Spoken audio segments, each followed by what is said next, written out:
आज मी तुम्हाला खूप कमी वेळामध्ये होणाऱ्या आणि भरपूर वेळ कुरकुरीत आणि खुसखुशीत राहणाऱ्या अशा पोह्यापासून चकल्या बनवून दाखवणार आहेत.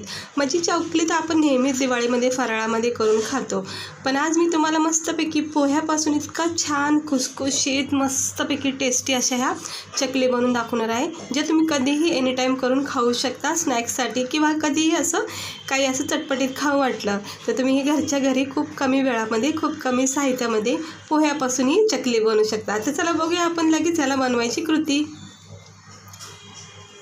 तर इकडे बघू शकता, पोह्याची चकली बनवण्यासाठी मी इकडे 1 वाटी पातळ पोहे घेतले. जाड पातळ कोणतेही आपले नॉर्मल पोहे जे असतात ना ते घ्यायचे. 1 वाटी माप बरोबर ठेवायचं. इथे 1 वाटी पोहे घेतले तर 1च वाटी म्हणजे थोडंसं अर्ध्या वाटीच्या अंदाजाने मी आपण चिवडा डाळ असते बघा, आपण दिवाळीमध्ये जो चिवडा करतो त्यामध्ये आपण ही डाळ आणतो ना, ती डाळ घ्यायची. 1 वाटी तीळ घ्यायचे आणि हे तांदळाचं पीठ घ्यायचं. आता तांदळाच्या पिठाने काय होतं, मस्त क्रिस्पीपणा येतो.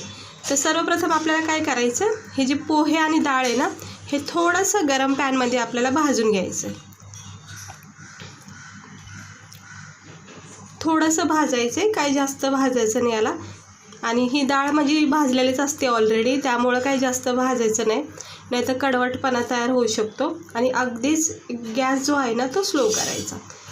तर ह्या पोह्याच्या चकल्याला इतकं मस्त लागतात ना, कुरकुरीत आणि भरपूर वेळापर्यंत क्रिस्पी राहतात. आणि ह्यात तुम्ही भरपूर करून सुद्धा ठेवू शकता, बॉटलमध्ये भरून कधीही खाऊ शकता. हे बघा, हे असं थोडासा कडकपणा याच्यामध्ये तयार झाला ना, फक्त थोडासा शेक द्यायचा, जास्त अजिबात भाजायचं नाही. आता हे मी काढून घेते आणि त्याच कढईमध्ये मी तेल तापत ठेवले. तर मिक्सरच्या भांड्यामध्ये ही डाळ आणि पोहे जी आपण भाजून घेतली त्याचं पावडर करायचं. हे बघू शकता, आता मी याचं जरा पावडर करून घेते. हे बघा, मस्त याचं पावडर तयार झाले. डाळ, चण्याची डाळ जी भाजलेली असते ती आणि पोहे भाजून घेतले, ते वाटण करून घेतले, पावडर बनवले. आता आपण एक प्लेट घ्यायचं आणि चाळणीच्या साहाय्याने, हे पिठाची चाळणी असते बघा आपली गव्हाच्या पिठाची, किंवा कुठल्याही चाळणीने ह्याला चाळून घ्यायचं. कारण की असं चाळण्याने काय होतं, छान मऊ पीठ तयार होतं. कारण की वाटता वेळेस कधी कधी जाडसर पीठ राहतं, त्यात सगळे कण एक्स्ट्रा निघून जातात आणि नरम सॉफ्ट असं हे पीठ राहतं. आता याच्यामध्ये आपण ह्या स्टेजला 1 वाटी तांदळाचं पीठ वापरणार आहोत. तांदळाच्या पिठाने चिकटपणा तर राहतोच, दुसरी गोष्ट पीठ आवळून बसतं आणि क्रिस्पीपणा खूप राहतो चकल्यामध्ये, किंवा कोणत्याही आपल्या तळणीच्या पदार्थामध्ये जर तांदळाचं पीठ टाकलं तर छान क्रिस्पीपणा राहतो. ह्याच्यामध्ये मी 1 चमचा जिरे पावडर आणि अर्धी वाटी सफेद तीळ टाकलेले आहेत. त्यानंतर इथं मी ओवा टाकते, खूप छान फ्लेवर येतो चकलीमध्ये. तर अर्धा चमचा ओवा टाकला. आता चकलीची क्वांटिटी जास्त बनवायचं तर जास्त सगळं साहित्य वापरायचं. मी थोड्याच बनवते तुम्हाला दाखवायपुरत्या. आता इथं थोडीशी किंचित हळद टाकायची, नाही टाकली तरी काही हरकत नाही, पण मस्त रंग येतो, त्यामुळे मी थोडीशी किंचित हळद टाकलेली आहे. आणि आता आपण ह्याच्यामध्ये टाकणार आहोत लाल मिरची पावडर, थोडासा तिखटपणा येण्यासाठी. आता मी तेल तापत ठेवले, त्याच्यातलं थोडंसं तेल घेणार आहे. त्याच्या अगोदर इथे मी टाकलेलं आहे धना पावडर, थोडंसं चवीनुसार मीठ टाकायचं आहे. इकडे मी जिरा पावडर टाकलं आहे, तुम्ही हवं तर साबूत जिरे जे असतात ना ते सुद्धा 1 चमचा इकडे वापरू शकता, पण मी जिऱ्याचं पावडर टाकलं आहे. आता गरम तेल कढईमध्ये जे तापलं होतं ना त्याच्यातलंच मी थोडं तेल घेतलेलं आहे. गरमागरम असं जे मोहन आपण याला बोलतो, हे गरमागरम तेल घ्यायचं आणि याला चांगला असा कडका द्यायचा, म्हणजे शेक द्यायचा. मस्त जितका चांगला शेक भेटेल ना तेलाचा, तितक्याच चांगल्या आपल्या ह्या चकल्या ज्या आहेत ना ते खुसखुशीत होतात.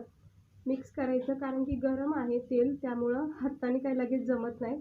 थोडंसं थंड झालं की मग हाताने हे सगळं जे पीठ मसाले वगैरे टाकलेत हे सगळं एकजीव करून घ्यायचं तेलामध्ये, गरम तेलामध्ये, जेणेकरून छान चव येते, क्रिस्पीपणा मस्त होतो चकलीला.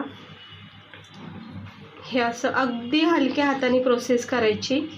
आणि लागलं, हे बघा, अशी मूठ बांधून बघायची. पीठ असं जर जाम झालं ना घट्ट, समजून जायचं आपलं व्यवस्थित झालेलं आहे पीठ.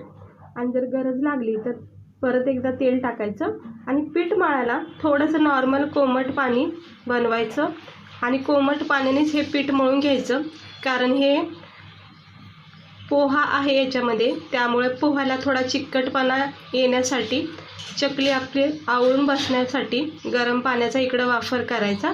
प्लस आपण याच्यामध्ये 1 वाटी तांदळाचं पीठसुद्धा टाकले, त्यामुळं गरम पाणी असल्यामुळं छान एकजीव होऊन जाईल, पॅक होऊन जाईल, चकल्या आपल्या कुठेही तुटणार नाही. हे असं पीठ मळून घ्यायचं. 1-5 मिनटं लागतात पीठ तयार होण्यासाठी. आणि जर तुम्हाला वाटलं की पीठ थोडंसं अजून असं सुट्टं वाटते, तर गरम पाणी परत एकदा याच्यामध्ये टाकून एकजीव करून घ्यायचा, जोपर्यंत ह्याच्यात चिकटपणा तयार होत नाही तोपर्यंत.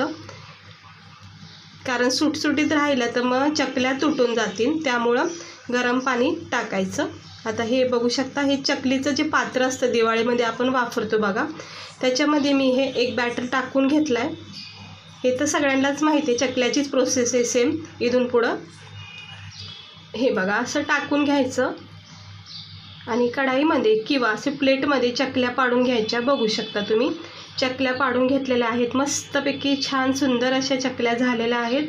आता आपण तेलामध्ये ह्याला एक एक करून सोडून घेऊया. तर तेलसुद्धा चांगलं तापले. हलक्या हाताने किंवा चमच्याच्या सहाय्याने, आपली उलथणी असते बघा भाजीची, त्यांनीसुद्धा तुम्ही याला टाकू शकता अलगद. तर मी हाताच्या सहाय्याने सगळ्या चकल्या टाकून घेतल्यात. हे बघू शकता, असं चमच्याच्या सहाय्याने सुद्धा टाकू शकता. थोडा वेळ फ्राय करायचा आणि मस्त असे कडक होईपर्यंत ह्याला असं फ्राय करून घ्यायचं. खूप छान झालेल्या आहेत चकल्या. आता मी काढून घेते एका प्लेटमध्ये. हे बघू शकता, भरपूर अशा चकल्या तयार झालेल्या आहेत आणि इतक्या मस्त झाल्यात, कुरकुरीत वाटत नाही. ह्या पोह्याच्या चकल्या इतक्या सुंदर झाल्यात, क्रिस्पी झाल्यात. काढल्या क्षणी याचा क्रिस्पीपणा तुम्ही बघू शकता. जसं जसं वेळ जाईल तसं तसं याच्यातला क्रिस्पीपणा तयार होत राहतो आणि टेस्टी, खमंग, चवदार अशा ह्या पोह्याच्या चकल्या तयार होतात. तर नक्की ट्राय करा. स्नॅक्स टाईमसाठी तुम्ही हे बॉटलीमध्ये भरून ठेवू शकता. लहान मुलाला प्लेटमध्ये असे सर्व करून देऊ शकता. तर व्हिडिओ आवडला असेल तर लाईक करा, चॅनलला सबस्क्राईब